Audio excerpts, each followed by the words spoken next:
What's happening, folks? Welcome to the stream. Come on in and say what's up to your peoples. Get live in the live chat.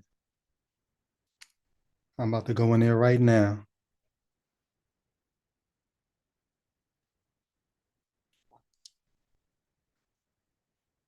You.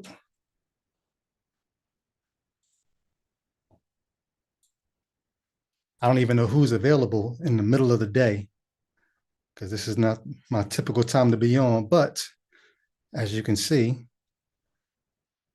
a new day is dawned. So, what's up, Lightman 116?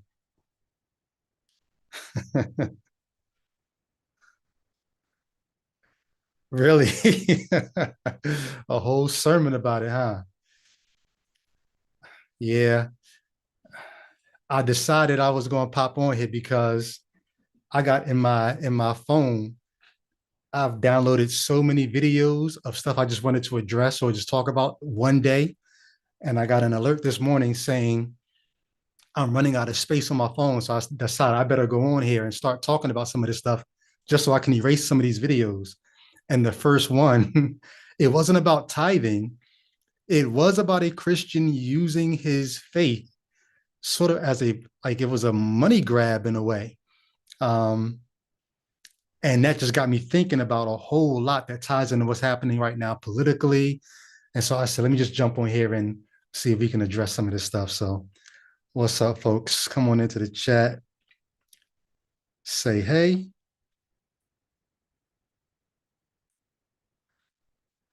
and I'll just share a couple of thoughts. Also, this is sort of a test as well because for a long time I've not been able to use StreamYard because I think I've got so much stuff on my computer, not just my phone. My computer got so much stuff on it that whenever I try to use StreamYard, it calls for more space than my drive has available. So I cleared a bunch of stuff up. I'm going to try to share a video and I want to see whether or not it glitches. So you guys let me know whether or not it glitches when I do this. And yes, thank you, Pragmatic Crystal. She recommends, and I wholeheartedly agree. Like and subscribe. Hit the little hit the bell so you can know when I pop on, and we'll keep it moving. So let me try to share this video, and then we can we can talk about it. And once again, not once again. I hate when people say once again when they haven't said what they're saying once again about. But when I share this video, I don't know this person. I'm not picking on this person. I'm not trying to make any kind of like statement about this person, but what this person is doing, it was enough to make me say, what's up, Bethany Keys? It was enough to make me say, this is worth just chopping it up about real quick. So let me share this video. Oh, that's what happened. Sorry, y'all. It's making me go through a whole lot just to share. So I won't be sharing the video. It was basically a video of a guy who was trying to sell some Christian clothing. And, he had this embroidered hoodie that said Jesus is Lord or Jesus saves, something like that. But then he started going into all these different decals he had put on the hoodie and like really like playing on I guess, the emotions or the affections of the viewer. Like, yeah, so the person who buys this hoodie, they will know that. And then he would read the scripture that this little embroidery was talking about. And if you wear this hoodie, then you'll know, as if you can't know those things without buying and wearing this hoodie. But it was so obvious to me what he was doing. And I was wondering, why is it not obvious to him what he's doing?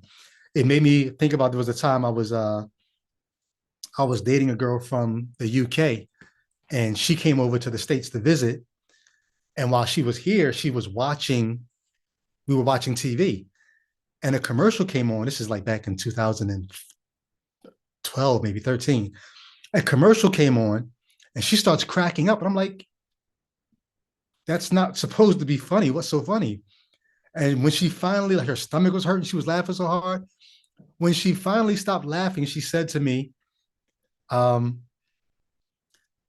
no, it's just it's so obvious, like not just that it's a commercial and they're trying to sell you something, but because the way ads work in the UK, they're not as, it's almost like it's disrespectful to the intellect, the way they're trying to make you think you need what they're selling you.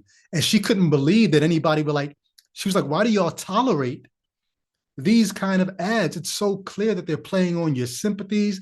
They're playing on your like your lack of critical thinking. The ads here don't work like the ads there. I was like, damn, I feel kind of small and like I never, you don't look at it when you're inside. It's like a fish in water. If you ask a fish what water is like, the fish won't be able to tell you because water is all it's known. It can't compare it to something else. Well, she came here and was able to compare the ads that I live and breathe with the ads that she sees, and it stuck out like a sore thumb to her. Like, this is crazy. Like, why would you let them talk to you like this? In the same way, I wish I could play this ad from this Christian clothing designer. But when I watched it as a non, even as a Christian, I thought maybe it would I would have thought you're doing a little too much. But as a unbeliever watching the it's even hard to call it an ad because from his point of view, it probably wasn't even an ad. It was just, hey, I've got some merchandise that'll help you represent your faith. But it was as an unbeliever just watching it was like it was, yeah, you couldn't miss the hard sell that he was making. Um, and what makes it more of a hard sell is when you realize I don't need that though. I don't, especially when he said the person who wears this will know that he's been set free by the blood. It's like, I don't need your hoodie to know that. Why are you saying that to me? Like, you think I'm an idiot? Like, and it made me think about the person who would go and buy it. Like, oh, okay, so if I buy it, then I'll know all the more. That's not how that works. Well, that that stream of thinking got me thinking further about how does how does money work? How does uh, merchandising and advertising and getting Christians to give up their money, how does that work um, in the quote unquote the kingdom of God? Let me go back to the I don't have the YouTube up. Let me see if there's any chats that I'm missing. All right. If you got any comments or questions, feel free to super chat. Um, the link to the video, I got the video off of, I got it off of, I think I got off of Facebook like months and months and months ago. So I wouldn't even be able to tell you what the link is. I just downloaded it and I was going to share it here. So sorry. Um, but so it got me thinking about how and why people give up their money as Christians. And it even got me thinking about like in my personal life, family members that I have who have been faithful tithers throughout the course of their life. I was never a faithful tither. And maybe somebody could hear this and say, see, this is proof that you weren't really in because you put your money where your heart is or whatever. Jesus said, where your treasure lies, there will your heart be also. I was never a faithful tither. I did give to causes and I gave to people. I still, to this day, I give all kinds of money to people in need.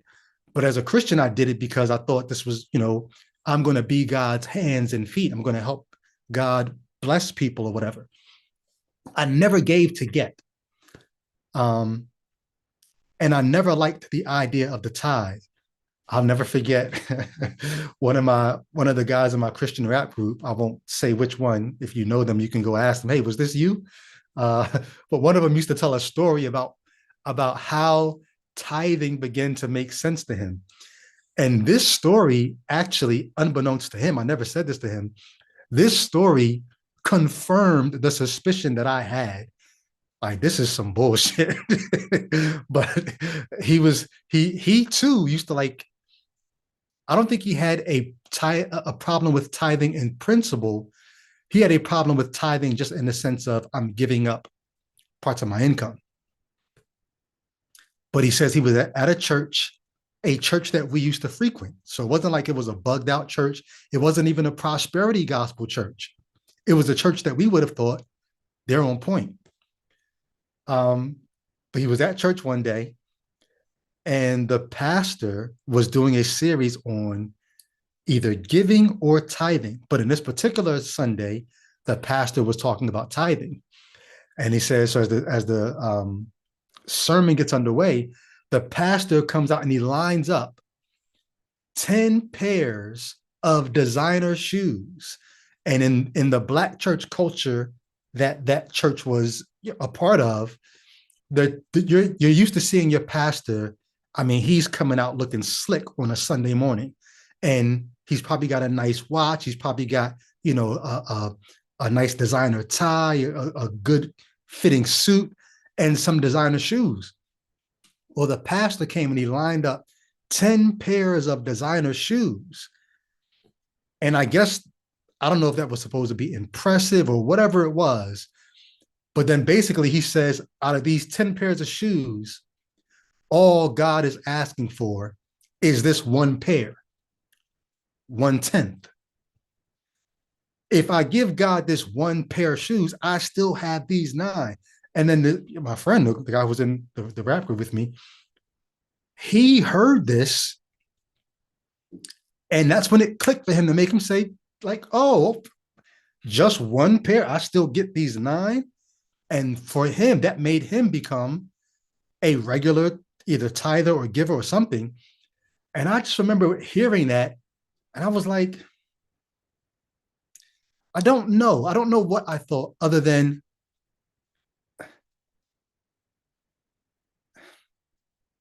there was a part of me that wondered the fact that this pastor can afford 10 pairs of designer shoes. So if they're designer, you're probably talking $300-400 a pair.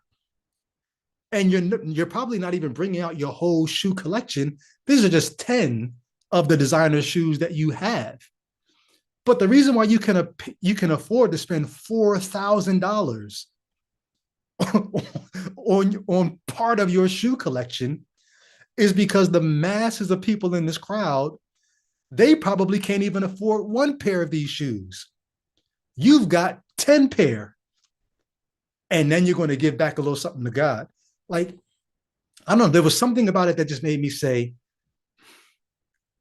that's not enough for me to say, okay. Now, granted, if God wants, part of the reason why I didn't buy into the 10th at that time is because I thought the 10th was an Old Testament principle, not a New Testament principle.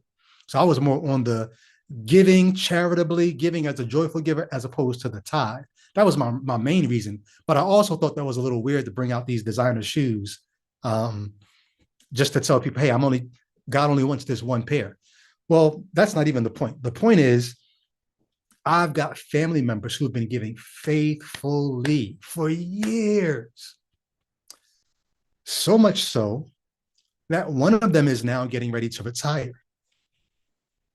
And we had an honest conversation about whether or not you can afford to retire. And it crushed me. It crushed me because this family member was like, I don't know. I don't know if I can afford to retire. I've got to go in to the pension office. They got to do the math. And once they do the math, then I'll be able to figure out whether or not I can keep my current apartment, whether I'll have to downsize, da, da, da, da, da, da. And I'm like, and this family member has been paying into this pension all these years. So, you've got money stored up. I'll come back to that in a second. Think about what's happening right now politically, right? Donald Trump is looking to find $4 trillion somewhere else in the nation's budget so that he can give tax cuts to the wealthiest Americans. Those tax cuts are going to equate to around $4 trillion. The economy can afford to lose that $4 trillion if you find that $4 trillion somewhere else and cut it. So now they're going through every program they can find, and they've got many different reasons why they're slashing programs. This is just one of them. Part of the reason why they're slashing all these programs is because this is an authoritarian power grab.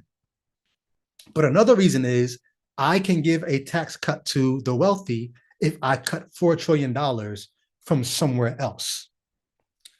And so they're trying to find things that we don't have to spend money on this, that, or the third. So you have Elon Musk coming out saying Social Security is a Ponzi scheme, it's a scam. And they're trying to find ways to cut the service, the Social Security services, so that they can justify cutting Social Security altogether. And I'm thinking to myself, well, if that's a scam, what do we call what do we call things like tithing? What do we call this family member of mine who doesn't know whether they can afford to retire? I thought to myself, if you were to take all the money that you have been tithing over the last 40 years of your life, I mean, let me just do some math real quick. I've never done this before. I just want to do some math. I'm trying to think. Um, hmm. I won't say how much I'm times. So this family member of mine, had this person taken that money that they have been giving to the kingdom of God for the last 40 years and just put that in a savings account, not even an account that's drawing interest, just a regular savings account, this person would have had well over $250,000 stored up. Not only would they be able to retire comfortably, they could have retired years ago.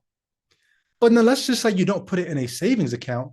Let's say you put it even in a low, just a account with low interest. Or let's say you put some of it in a CD, you put some of it in, you know, an account that's drawing high interest. It infuriated me because I guarantee you, if this family member retires and ends up not being able to keep that apartment or not being able to keep up the lifestyle that they have, that church is not going to turn around and say, hey, you know what? We got you. And I just started thinking about the verses that people go through, you know, bring the tithes and offerings into the storehouse. And then the scripture has the nerve to ask the question, will a man rob God? How will you rob? How do you rob me, you say? You rob me in the tithes and offerings.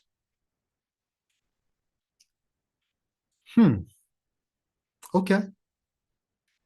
Well, guess what? Even while I was a Christian, I started robbing God. If that verse can be applied to Christians. I know there are very many Christians who will say, no, that doesn't apply to Christians. That's Old Testament, that's the Jews and whatever. But this idea of you're robbing God. Why are you robbing God? Because he's the one that gives you power to get wealth. So it's really all his anyway. So if the fact that you're keeping it back, but just like that friend of mine who saw the commercial, the American capitalistic commercialism, and laughed, saying, it's so obvious that they're playing on your stupidity. The idea of will a man rob God? The idea of, yo, bring those tithes and offerings here, yo, give me that. It almost sounds like a pimp talking to a prostitute, like, bitch, where's my money? Like, she was the one walking the strip. She was the one, putting herself out there. But no, I put you on that strip. You give it to me, and then I'll give you back what's yours, what I want you to have. It's enough to make you say, go back to when this whole principle was originated. Who's propagating this? Who's putting out the idea of bring your tithes and offerings here? Is it a God in the clouds with thunder and lightning? Or is it priests in the temple who their way of life is going to dry up if you stop giving? Like they're the ones who are saying you're robbing God. They're the ones who are telling you bring your tithes and offerings into the storehouse. They're the ones telling you you're robbing God if you don't give him what's yours, because what's yours was really his anyway. He just gave it to you. Matter of fact, he gave you the power to get wealth. He put you on the track. He made you walk the strip. Come back and give him your money, ho. I always felt some kind of way about giving up my money, especially when I couldn't really trace where the money was going. That's why I always felt much better about giving to people. And maybe you could say, well, maybe you should have just trusted God back then or whatever. I liked seeing where my money was going. It's one thing to say, don't you see these lights on in the church? How do you think we're going to keep these lights on? Okay, I get that. But we're giving this church millions of dollars a year. Lights don't cost millions of dollars. What are we doing with that money? And you're bringing out 10 pairs of designer shoes. You didn't bring your whole shoe rack. I don't like that idea. And so I just say all that to say, it's the priesthood. It's the industry of religion that's saying, bring your tithes and offerings in here, and you're robbing God if you don't do that. At some point, the people wake up and begin to say, this is my money. Then you get to the New Testament, and the New Testament doesn't really stress the tithe principle. The New Testament stresses the giving as a cheerful giver principle. And that's what I was on. I was on that type time. And I won't say I wasn't always giving 10%. Sometimes I was giving much more. Sometimes I was giving less. I was giving what I felt like I can afford. I remember one time I said to my mother,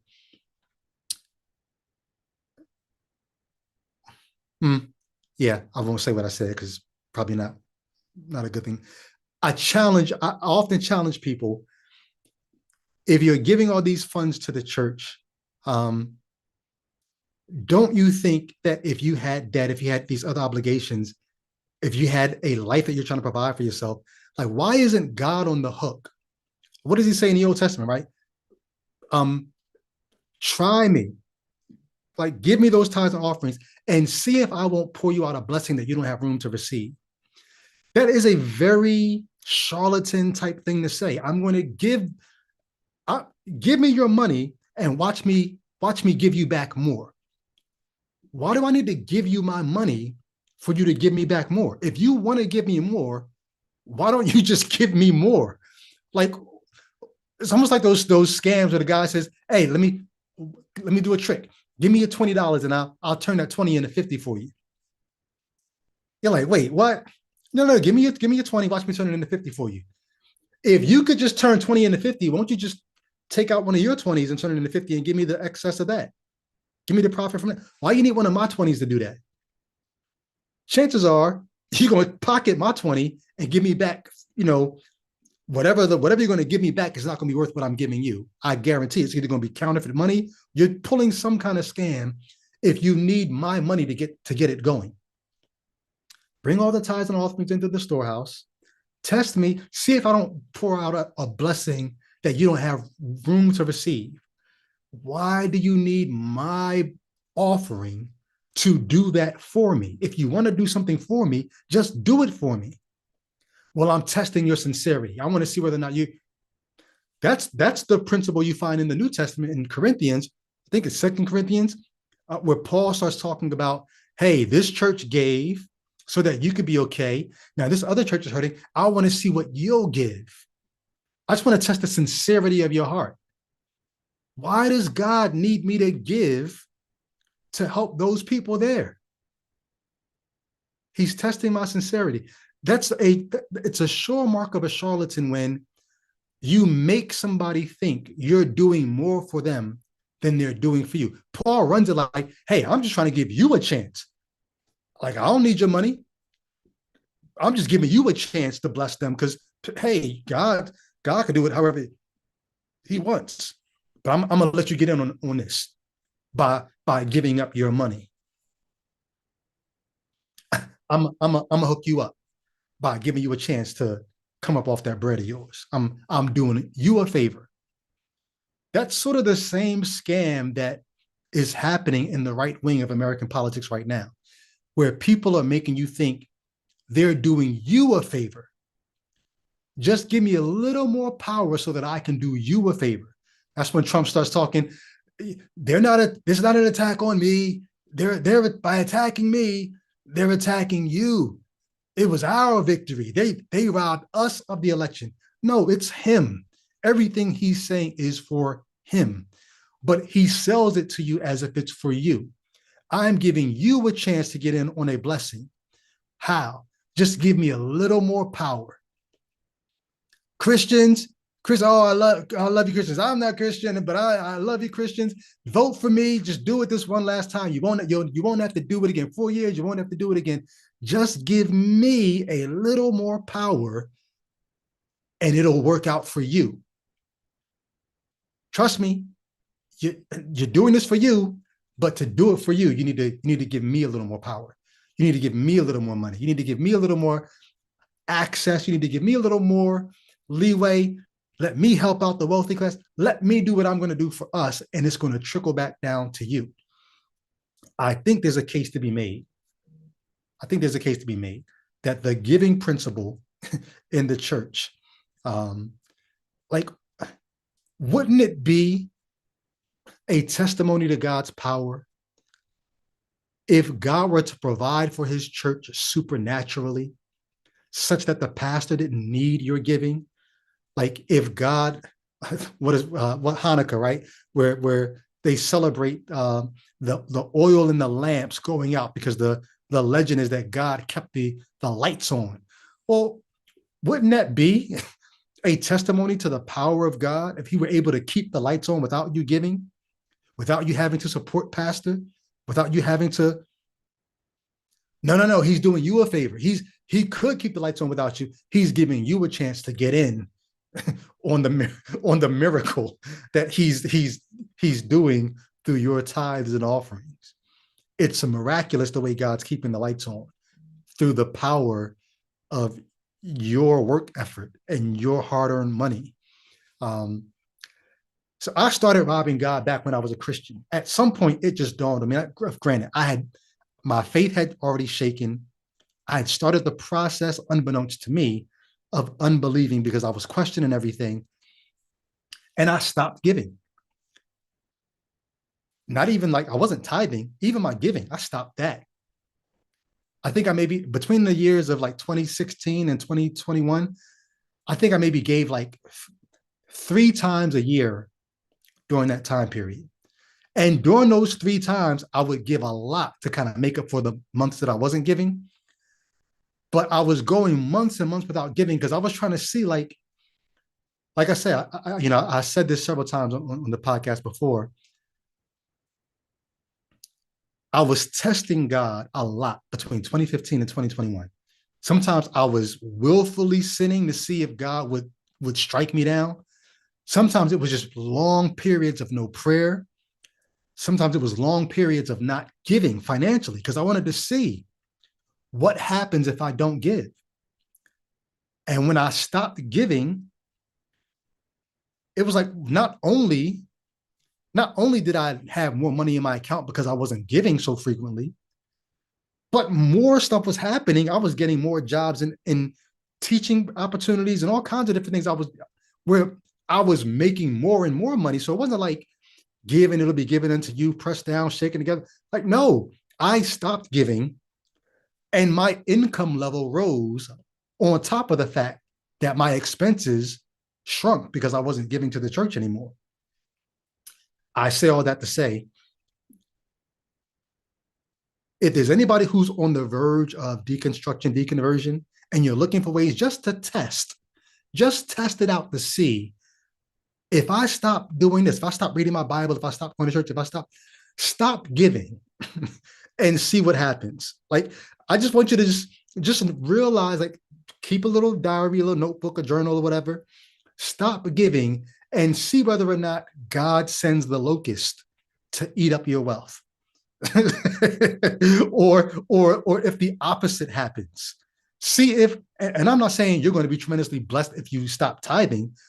What I'm saying is you're not going to be any more blessed or any more burdened because there's nothing supernatural to it. Your giving is not making God give you back anything. Your not giving is not making God, oh, I'm going to make your life hard now because you haven't given. All those scare tactics you find, whether it be the Old Testament or the New Testament, they're scare tactics to make people come up off their cash. Who benefits from that? Not you. The priesthood, the church, the religious industry benefits from you giving. Stop it and see what happens. Now, granted, you stopping is not going to shut the church down because other people are still giving, but just see what happens to you when you stop.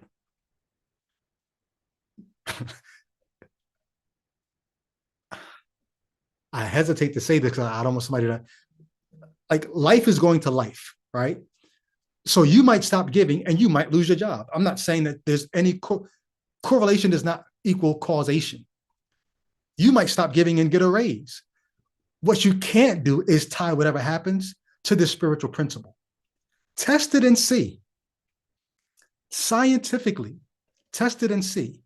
If I do X, what happens? If I stop doing X, what happens? And then just see what result you get from that experiment. As unsure and as shaky as things are right now with the economy, they're telling people now to watch your investments, think about what you're holding on to, what you're selling. Look at Tesla. Tesla shareholders, like, they're getting rid of all their stock, while Elon is telling people in the company, "Hey, don't get rid of your stock. This is the good time to." Like, why is he telling employees, "Don't get rid of your stock," while the shareholders are offing theirs? In the same way, watch the church. As more and more people begin to catch on to the scam of religion, as they tell you, don't don't let go of your shares or your stock in the church. Off some of your stock and see what happens. And feel free to come back to me and let me know if the results were as disastrous as they made it seem like it would be. All right, I just wanted to pop on and share some thoughts. If you got any thoughts, I don't know if I missed any. Oh, what's up, Michael? Michael Apple, what's happening? Michael says, well, we really can't know, but how can we conceptualize conceptions? But how we conceptualize conceptions do matter to us, probably not the universe. However, that seems like a conversation that you've been having, so I maybe need to scroll up. Y'all are in a discussion here, so I won't chase that. But yeah, that's it. Hopefully I'll come back on, and I got to test out to see how I can play videos, but I won't do that and waste you all's time. But go ahead, y'all, and enjoy the rest of you all's day.